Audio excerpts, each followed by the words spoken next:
అయితే మేము పుదీనా రైస్ చేసేసుకున్నామా.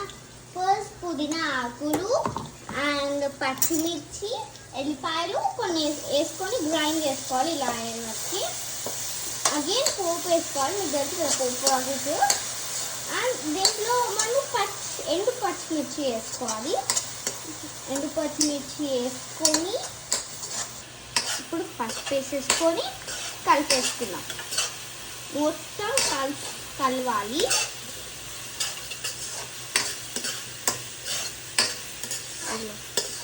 ఇలా నీట్గా మనం చేసుకున్న రైస్ని వేసేసుకుందాము.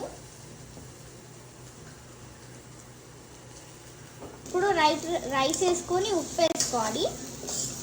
ఆప్షనల్, ఉప్పు ఆప్షనల్ అంటే మీకు ఎంత కావాలో అంత వేసుకోండి. అండ్ ఇప్పుడైతే మనము ఆనియన్స్ అండ్ గీ వేసుకున్నాం.